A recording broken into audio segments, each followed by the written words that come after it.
Before Kwame Nkrumah became a name the world knew, before independence was a word politicians could say out loud, before Ghana became the first, there was the market women. They didn't give speeches, they didn't write manifestos, they didn't negotiate with governors. They simply stopped. And when the market women of Accra stopped, an empire realized it had no power at all.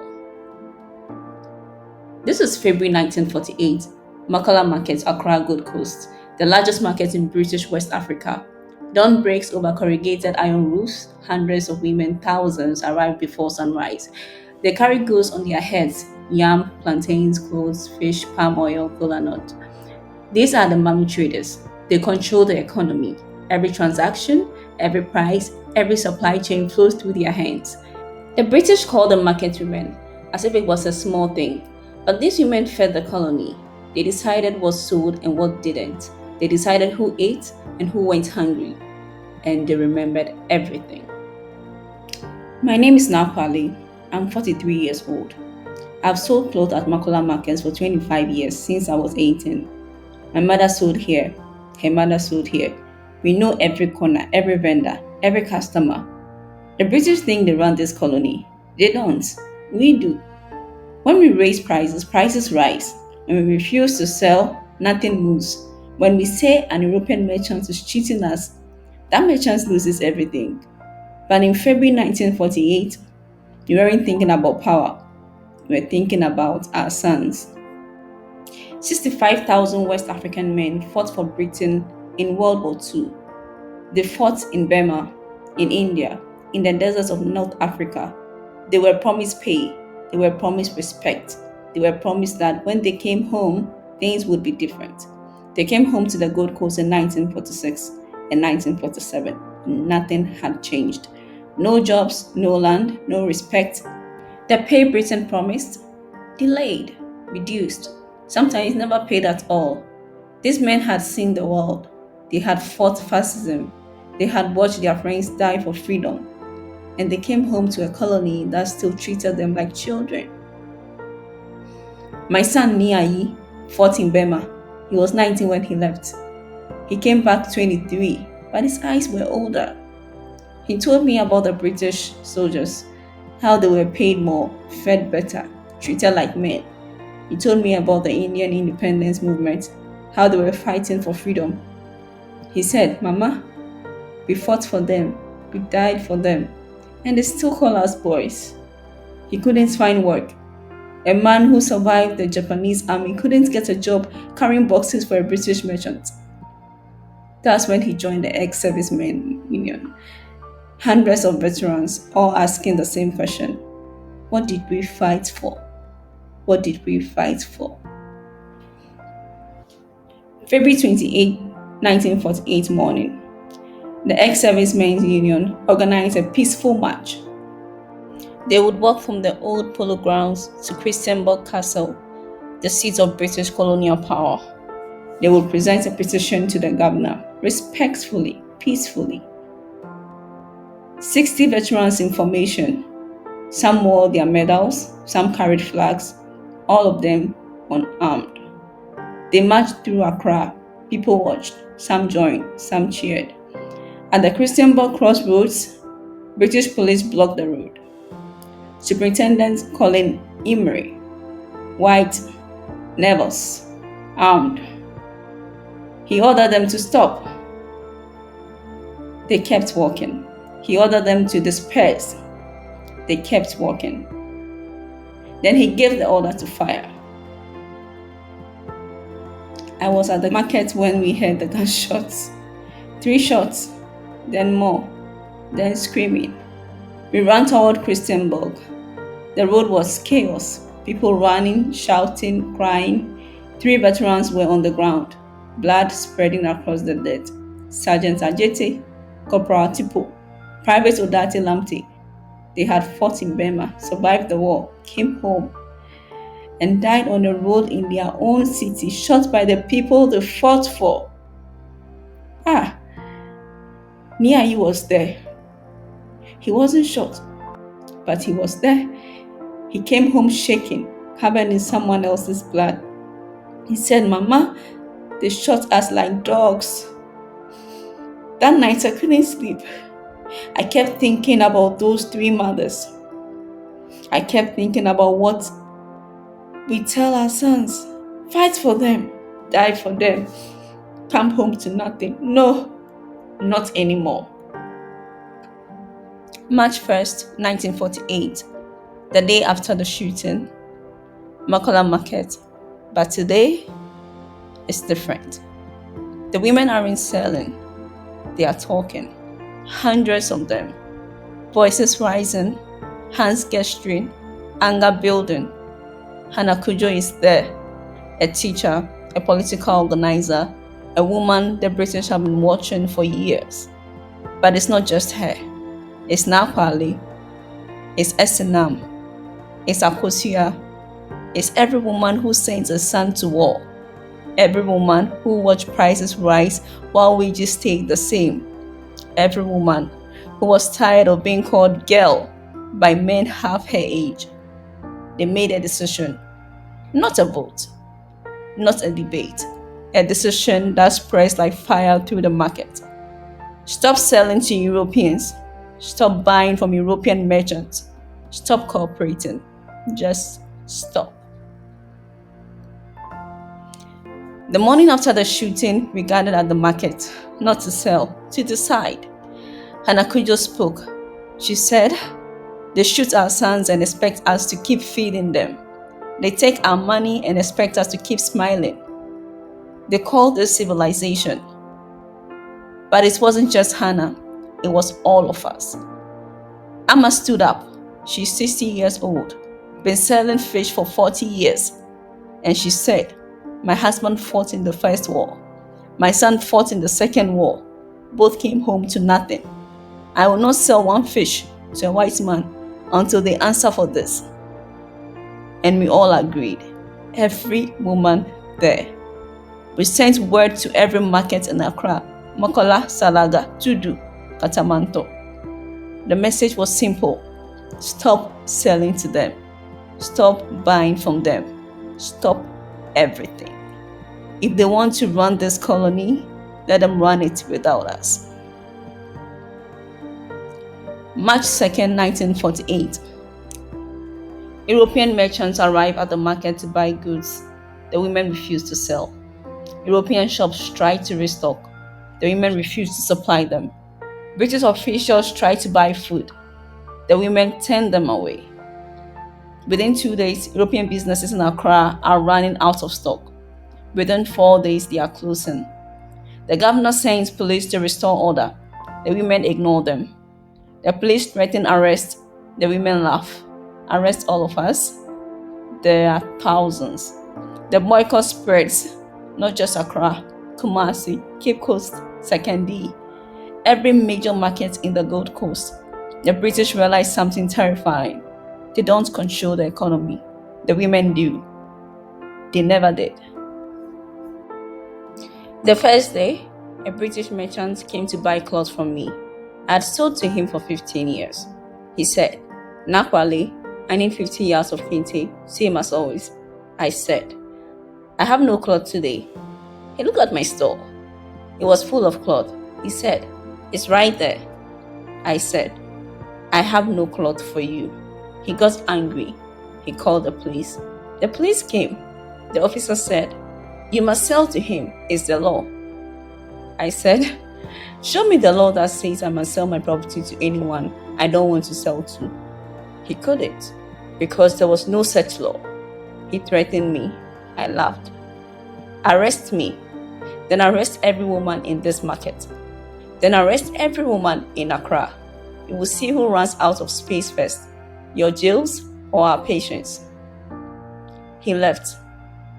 The merchants left, and we kept our cloth. But the boycott wasn't the only response.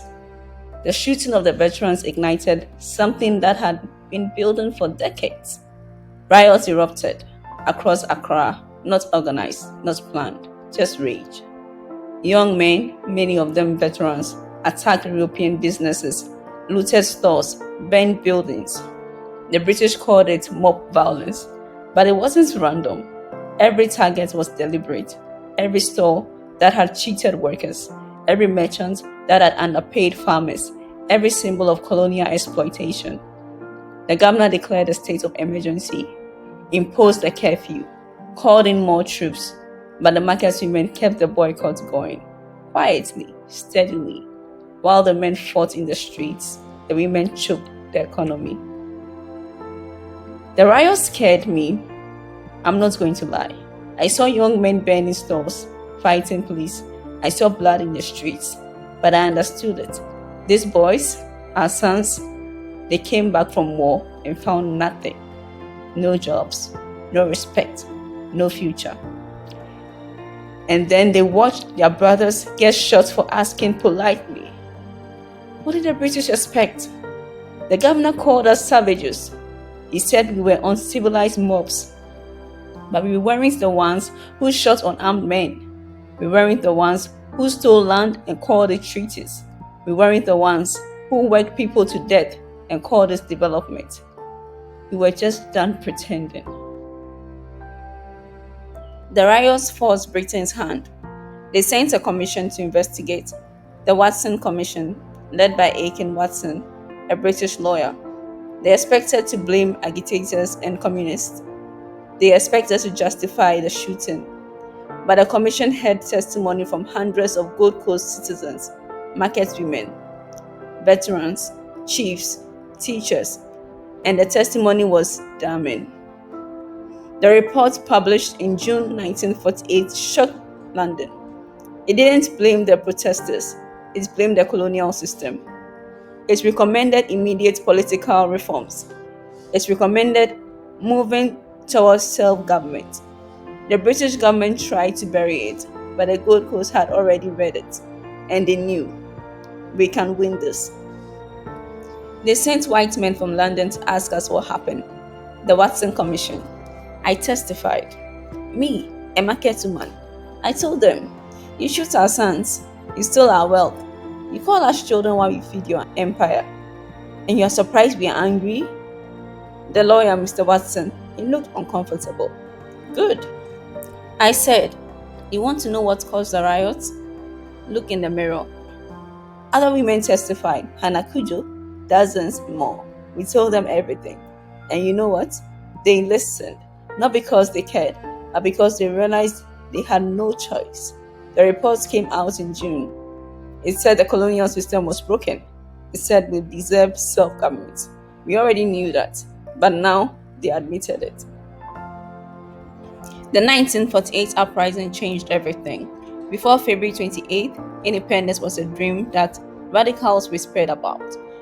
After February 28th, it was inevitable.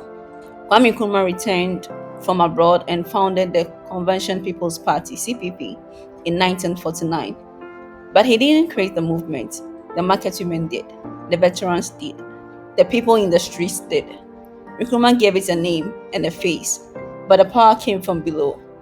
In 1951, the CPP won the first general election. In 1957, Ghana became independent, the first African colony to break free. But it started in 1948 with 3 gunshots and with women who refused to sell. People remember Nkrumah, and they should. He was a great man. But we were the first. We were the ones who stopped the economy. We were the ones who showed the British they had no power without our cooperation. Nkrumah stood on our shoulders. I don't say that with bitterness. I say it with pride. In 1957, when Ghana became independent, I was in the crowd at Black Star Square. I watched the British flag come down. I watched our flag go up. I thought about Nii Ayi. He was there too, standing next to me. He survived the war. He survived the shooting. He survived everything. I thought about Sergeant Adjetey, Corporal Attipoe, Private Odartey Lamptey, the 3 who didn't make it. I thought about every market woman who refused to sell, every woman who risked arrest, every woman who said no when they were supposed to say yes. We did this, not alone, but we did this. But independence came with a cost. 29 people died in the 1948 riots.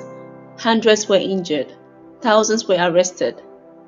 The three veterans, Adjetey, Attipoe, Lamptey, became national heroes. Their names are on monuments. Their faces are on stamps. But most of the market women who led the boycott, history forgot their names. Cudjoe is remembered by scholars, but Naa Kwarley, Ama, Esenam, Akosia, the thousands of women who made it possible, their names aren't in the textbooks. And that's the cost. Not just the dead, but the erased. I'm 78 years old. It's 1983. Ghana has been independent for 26 years. We've had coups, we've had dictators, we've had struggles, but we are free. That's what matters. My son Niayi, he became a teacher. He taught history.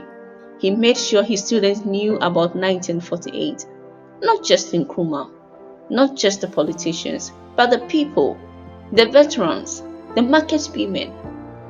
He died last year, but his students remember. I still go to Makola Market sometimes, not to sell, just to sit, to remember. Young women sell there now. They don't know my name. They don't know what we did. But they are free to sell what they want, to whom they want, for the price they set. That's what we fought for. Not monuments, not fame, just the freedom to live. Today, there's a memorial at the Christiansborg crossroads. 3 bronze statues: Sergeant Adjetey, Corporal Attipoe, Private Odartey Lamptey.